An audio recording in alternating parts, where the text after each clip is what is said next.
toutes les personnes qui sont atteintes par les ZFE, je le rappelle, c'est 40% du territoire. Donc la question c'est plutôt qui sont les personnes qui ne sont pas concernées par les ZFE. Tout le monde est concerné par une ZFE. Toutes ces personnes peuvent toutes saisir le juge administratif et demander l'annulation d'une ZFE, notamment pour des conséquences disproportionnées qui n'ont pas été imaginées ou anticipées par les pouvoirs politiques. Donc là on parle sur une politique collective, pas pour une dérogation individuelle. En fait, on utilise très souvent la situation personnelle d'un justiciable, de ce monsieur par exemple, pour faire évoluer la législation. D'accord. Si vous démontrez que dans votre situation c'est totalement disproportionné, dans ce cas-là, ça peut faire l'objet d'une exception qui n'était pas prévue initialement, parce que le juge peut décider de l'annuler en tant qu'elle ne prévoit pas cette exception. Salut tout le monde, bienvenue dans une nouvelle chronique de droit, puisque on essaie de protéger les citoyens contre les grandes institutions ou parfois contre les politiques où on peut se demander si elles sont abusives. Et là, il y a beaucoup de gens qui se questionnent sur, vous l'avez vu dans le titre, sur les zones à faible émission. Pourrez-vous encore utiliser votre voiture ? Il y a combien de Français qui se demandent ça aujourd'hui en France métropolitaine ou en Outre-mer ? Tout le monde est inquiet puisque ça fait, on va voir si ça fait partie de la loi climat. J'ai pris des témoignages, il y a beaucoup de gens qui se demandent comment est-ce qu'ils pourront encore amener leurs enfants à l'école. Donc voilà, nous sommes toujours avec Maître David Guyon, avocat au barreau de Montpellier, et on essaie de vous donner du pouvoir en comprenant, il faut comprendre son droit pour comprendre quels sont nos recours. Maître David Guyon, je vous laisse la parole sur ce sujet. Bonjour Romain, merci de l'invitation.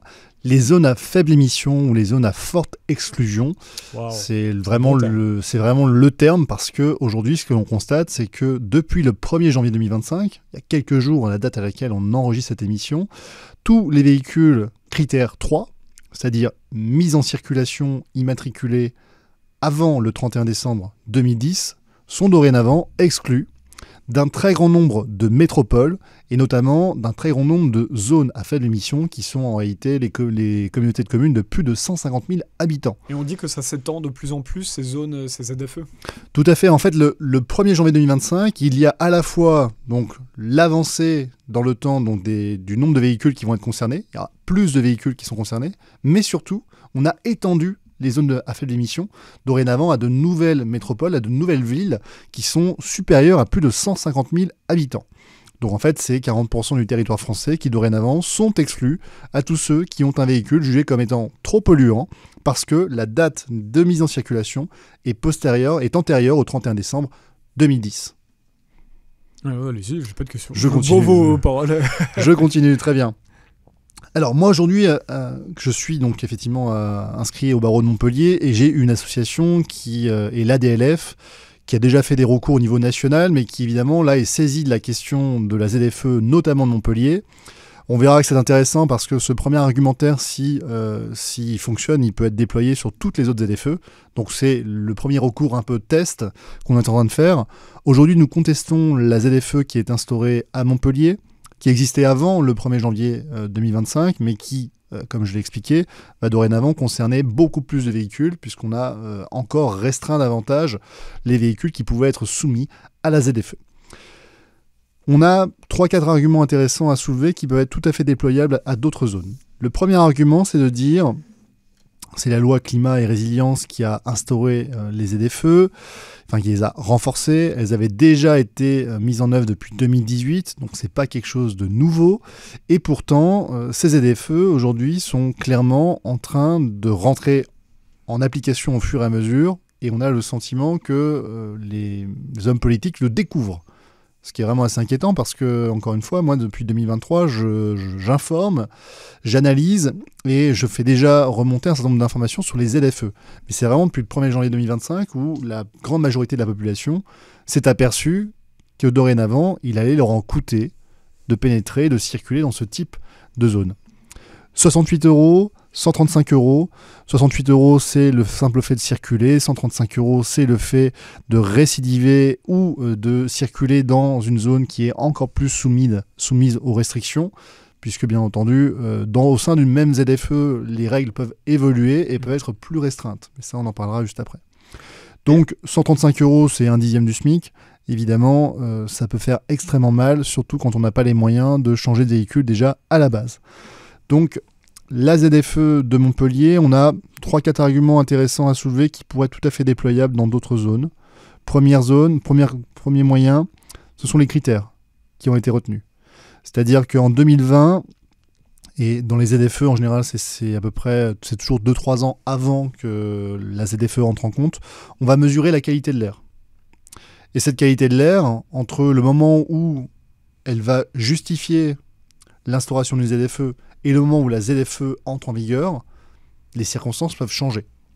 Notamment nous, en ce qui nous concerne Montpellier, en 2020, il y avait encore énormément de circulation sur Montpellier. Après 2020, il y a un grand nombre de travaux qui ont été menés et qui ont conduit évidemment à exclure de la ville un très très grand nombre de véhicules, rendant quasiment impraticable et incirculable le centre-ville. Pour ceux qui connaissent, vous savez à quel point c'est pénible et une véritable expédition que de circuler en centre-ville.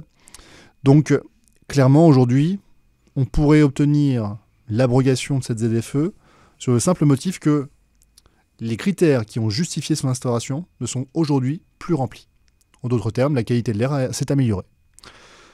C'est quelque chose qui est assez transposable à d'autres villes, puisque le sens de l'histoire, c'est quand même plutôt la piétonisation des centres-villes. Et donc cette piétonisation, cette transformation en voie verte des grandes villes et des grandes métropoles, est de nature à changer la qualité de l'air. Alors là, ce que vous voulez dire, ce qui est incroyable, c'est qu'on a commencé à mettre en place les ZFE à un moment où potentiellement on pouvait justifier, mais aujourd'hui, donc ce 1er janvier 2025, la situation notamment à Montpellier ne justifie plus du tout, la situation écologique, on va dire, ne justifie plus du tout de mettre une ZFE. C'est ce qu'on va tenter de démontrer. Voilà, ok. C'est ce qu'on va tenter de démontrer, parce qu'il va falloir effectivement qu'on nous apporte de nouvelles justifications sur le fait que les restrictions de liberté sont toujours justifiées pour justifier l'instauration de la ZFE. Je le rappelle toujours, mais dans une société libérale, sommes-nous toujours dans une société libérale? C'est un autre débat. Mais dans une société libérale, toute restriction de liberté, une ZFE est une restriction de liberté, doit toujours remplir 3 conditions. Ça doit être justifié, ça doit être utile et ça doit être proportionné. C'est justifié, on a un problème, on apporte une solution. C'est utile, la solution qu'on apporte au problème permet d'y remédier. C'est proportionné, la solution qu'on a apportée, c'est la seule qui est la moins restrictive et qui permet d'atteindre ce résultat. Si je prenais une mesure qui était moins restrictive, je ne pourrais pas atteindre le résultat que je me suis fixé. C'est ça, la triple condition. Donc évidemment, quand on commence à vous instaurer une ZFE, la question qu'on doit se poser, c'est est-ce que c'est utile? Est-ce que c'est nécessaire? Est-ce que c'est proportionné? Si les critères de qualité de l'air s'améliorent, alors peut-être que c'est plus utile, nécessaire et proportionné. Alors là, par exemple, dans ce témoignage que j'ai trouvé sur un journal, sur Le Figaro, on voit quelqu'un était dans une boulangerie d'un petit village viticole, papa très en colère, qui expliquait qu'à partir du 1er janvier, donc à l'époque demain, il ne pourrait plus aller chercher ses enfants chez leur mère qui habite dans une zone à faible émission.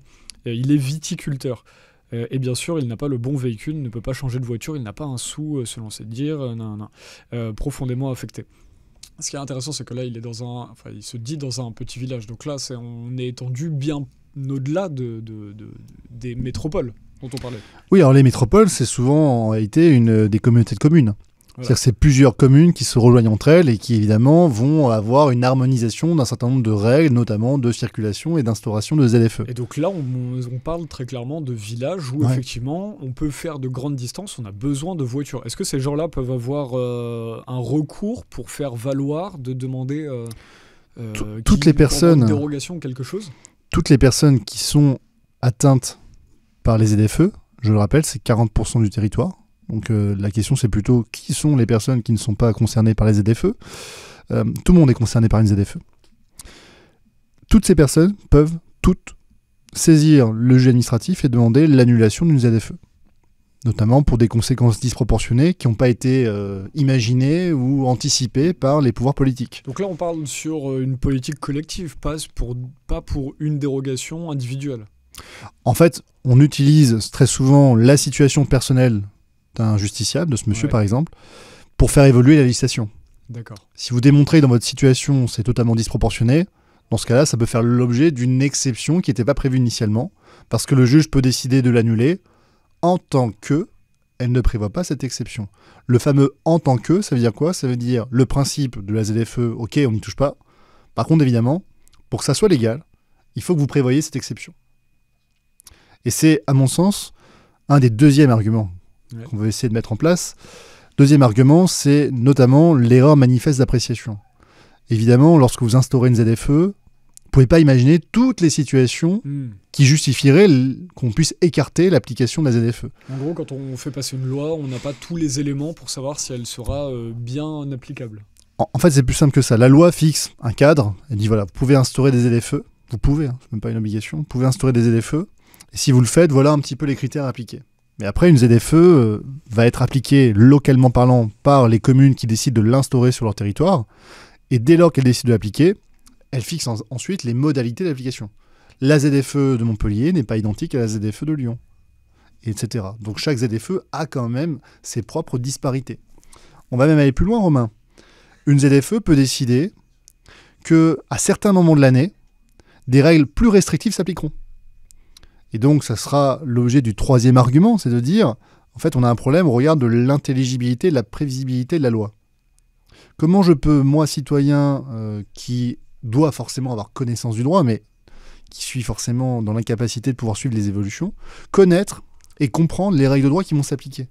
C'est-à-dire que d'un coup, on se retrouve le 15 août, pic de pollution, et tous les véhicules qui sont postérieurs au 31 décembre 2010 jusqu'à 2020, par exemple, sont interdits à la circulation. C'est une règle locale que vous pouvez instaurer, mais comment vous en prenez connaissance ? Le jour où vous avez votre contravention à la maison. Donc là, clairement, on a une problématique de l'atteinte à la prévisibilité de la règle de droit. Autant de savoir que critère 3, vous êtes soumis à l'obligation donc de ne pas circuler dans les ZFE. Ça, tout le monde l'a plus ou moins compris, c'est pour ça que c'est en train de gueuler aujourd'hui sur les réseaux sociaux. Mais de savoir qu'à certains moments de l'année, ça pourrait s'étendre également à un critère 2, par exemple, ça, c'est quasiment impossible à prévoir. Et donc, automatiquement, on comprend quoi ? On comprend que les ZFE sont en réalité, aujourd'hui, de l'écologie punitive, qui a vocation à sanctionner toujours les plus fragiles.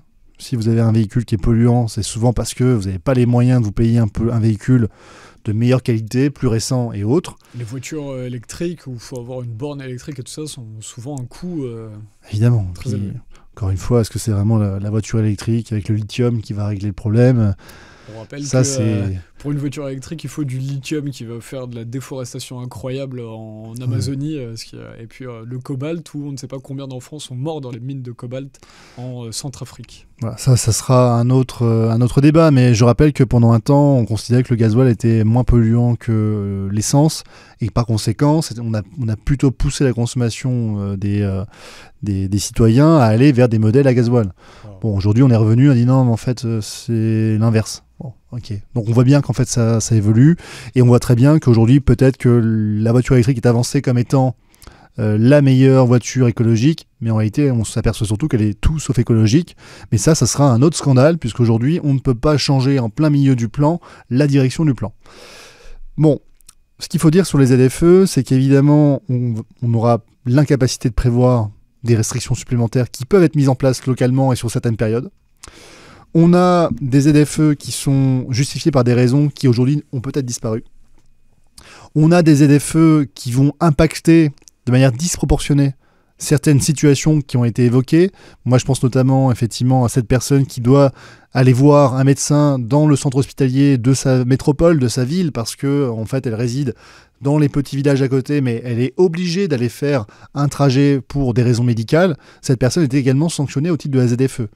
Est-ce qu'elle doit prendre un taxi qui va être payé par la société parce que c'est la mutuelle, c'est la caisse de sécurité sociale qui va payer ? Ça, c'est un autre débat, mais parfois vous pouvez aussi avoir des urgences. Donc vous prenez votre véhicule, vous déplacez, et là vous prenez 135 € d'amende. Bon, on voit bien qu'en fait ça n'a pas été réfléchi. L'idée, c'était de dire, bon, on va essayer de faire en sorte que dans les villes, qui sont quand même des endroits où c'est beaucoup plus pollué parce qu'il y a plus de concentration d'activité et de concentration humaine, on va essayer d'améliorer la qualité de l'air. Est-ce que vous êtes contre une meilleure qualité de l'air ? Évidemment que non. Personne n'est contre une meilleure qualité de l'air. Par contre, on est contre la ségrégation sociale. On est contre des mesures qui sont complètement hors sol. On est contre de l'écologie punitive. Et clairement, là, c'est vraiment l'incarnation d'une écologie punitive. C'est très drôle parce que ça fait le lien avec le sujet dont on parlera juste après sur le RSA, parce que beaucoup de gens justement qui veulent un accès à l'emploi sur certaines zones doivent pouvoir y aller en voiture, et là si on rend compliqué l'accès pour avoir une voiture, nous pour être en région parisienne on le connaît bien, plus personne n'a de voiture maintenant pour se rendre au travail puisqu'ils auront dû. C'est assez drôle de voir comment les politiques, en ayant un projet, par exemple là, celui de résoudre la voiture, mais tu as plein d'exemples comme ça dans la société, où en fait on va imposer des politiques au travers de décrets, au travers de choses. On va réduire les voies aussi, ça avait beaucoup été fait en région parisienne. Des zones qui étaient des 3 voies, on va en faire des 1 voie ou quelque chose comme ça, puis on va mettre une voie de bus. Des idées de génie, quoi. Et donc en fait, finalement, c'est des idées de génie pour de l'ingénierie sociale, c'est-à-dire de faire aller le citoyen dans un certain sens, plus prendre les transports en commun, arrêter la voiture, faire du vélo, mais c'est contre le consentement du citoyen qui voit ces décrets-là arriver. Mais en fait, c'est des politiques extrêmement brutales, d'une certaine manière. En fait, on impose par la force un changement de consommation, changement d'habitude de vie. Pourtant, aujourd'hui, clairement, une politique qui serait raisonnable, c'est d'accompagner un changement. C'est de l'accompagner. Les règles de droit sont là pour... La loi est là pour faciliter la vie du citoyen. Et là pour plus de justice. Elle n'est pas là pour nous emmerder. Et depuis une dizaine d'années, on a de la réglementation qui est là pour vraiment nuire aux citoyens. C'est intéressant parce que quand on veut faire les choses honnêtement, on l'explique aux gens. C'est comme dans une relation de travail, quand on veut faire un projet, on va tendre à aller là-dessus. Tu fais une réunion avec les gens, on se met autour de la table, on explique pourquoi on fait ça. Sauf que quand on veut faire les choses de manière malhonnête, on n'explique pas, on fait pas de réunion et on fait des politiques brutales. Donc c'est très intéressant à méditer parce que ça en dit beaucoup ça donne beaucoup à penser sur nos politiques actuelles. Depuis 2018, on en a parlé. Simplement, et c'est malheureux, mais c'est que les citoyens s'intéressent à ces sujets le jour où ça les impacte dans leur vie réelle. Mais depuis 2018, ça existait. Depuis 2023, j'en parle sur ma chaîne YouTube. Les vidéos faisaient même pas 1000 vues, ça n'intéressait personne. La dernière vidéo qu'on a faite sur la chaîne, sur les ZFE, on a déjà fait plus de 15 000 vues. Parce que là, d'un coup, ça devient concret. Et c'est toujours là où c'est regrettable, c'est que, en fait, nos droits vont pas être reniés de manière brutale et immédiate.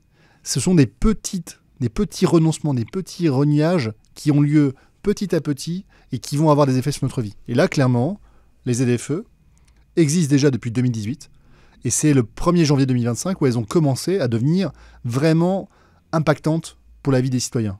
Et c'est dommage de s'en inquiéter en 2025 alors que depuis 2023, on essaie déjà d'expliquer qu'on tend vers de plus en plus de restrictions. Ça a comment intéresser les gens à des sujets où on voit, parfois il y a même dans le journalisme, on essaie d'avertir les gens vers la direction d'où on va et les gens s'y intéressent.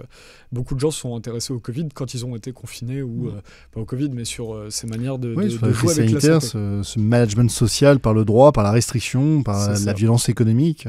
Pour conclure sur ce sujet-là, c'était passionnant, on pourra le reprendre. La loi climat, on n'a pas fini d'en parler de toute manière. Mais juste avant de parler du RSA dans une autre chronique, l'abrogation, donc les gens peuvent le demander, pas forcément, parce que l'abrogation, là, donc c'est quelque chose de possible, vous l'avez dit, mais qui n'est pas forcément une plainte de 1 million de Français qui vont le soutenir en même temps. Ça peut être de faire remonter un cas dans lequel les citoyens sont complètement lésés.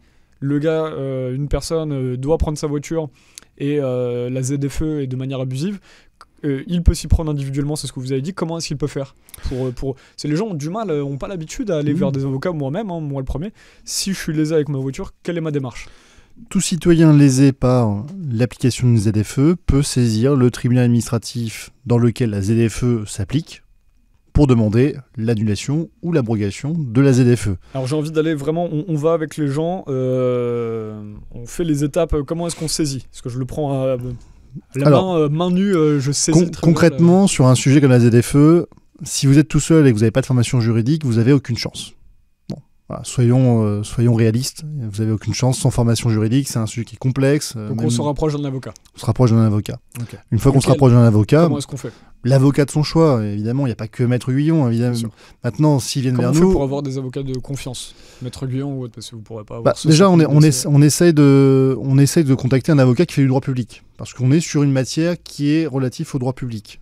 C'est comme un artisan, si on a un problème d'électricité, on appelle un électricien, on n'appelle pas un gars qui fait de la peinture ou qui va faire autre chose. Voilà. Là, c'est pareil pour les avocats, on est 70 000 en France, prenez quand même un gars qui fait... Enfin, un gars, une femme, profession très féminine, qui fait du droit public. D'accord ? Une fois que vous lui parlez de ce sujet, prenez rendez-vous, l'appel téléphonique, le rendez-vous cabinet, la visio, qu'importe. Quel format, mais en tout cas, prenez rendez-vous avec lui déjà pour savoir si c'est un sujet qui l'intéresse. Parce qu'un avocat vous défendra bien si c'est un sujet qui l'intéresse. Les ZFE, attention, ce sont des mesures de bobo écolo. Peut-être que votre avocat est un bobo écolo. Dans ce cas-là, il va pas être très favorable à vous aider, à vous défendre pour les ZFE. Faut pas prendre de bobo écolo. D'accord. Ah, vous allez vite le voir si c'est un sujet qui le passionne ou si ça l'intéresse ou pas. Mais effectivement, c'est comme pour la crise sanitaire. Quand vous étiez face à un avocat qui était très favorable aux mesures prises durant la crise, il n'y avait aucune chance qu'il puisse vous défendre correctement. Donc s'il a un monocycle électrique dans son cabinet, c'est mauvais signe. Non, moi j'ai une trottinette électrique. Mais si, c'est mal. moi j'ai une trottinette électrique. Mais ce que je veux dire, c'est que s'il trouve que la ZFE ça pose aucun problème et que c'est vraiment une bonne mesure, ouais, c'est clairement pas le bon avocat. Voilà. Donc première chose, on prend contact avec un avocat. Deuxième chose, on voit si le sujet l'intéresse. Troisième chose, on essaie de voir s'il a un peu d'expertise sur le sujet. Évidemment, ça va être plus difficile de prendre un avocat qui connaît rien du tout à la ZFE qu'un avocat qui est déjà positionné dessus. Évidemment, mon cabinet, on est en train d'attaquer en ce moment la ZFE de Montpellier. On a commencé à être contacté par d'autres personnes sur d'autres ZFE. On a une expertise sur le sujet qui pourra être mise à disposition et je pense qu'il pourrait nous permettre de faire évoluer la législation. Maintenant, plus on aura de personnes qui vont contester cette application disproportionnée, plus on a de chances de faire remonter des jurisprudences intéressantes, comme quand on était pendant la crise sanitaire, avec l'application des passes sanitaires dans les centres commerciaux, avec la contestation systématique de tous les arrêtés qui étaient prises pour instaurer le port du masque en extérieur, etc. etc. Ce qu'on a constaté, c'est que les évolutions positives, elles arrivaient parce qu'on avait différents avocats dans différents tribunaux qui avaient leur propre stratégie et qui pouvaient faire évoluer la législation applicable. C'est pareil pour les ZFE, on a le pouvoir de le faire. Tout citoyen peut contester l'application du ZFE.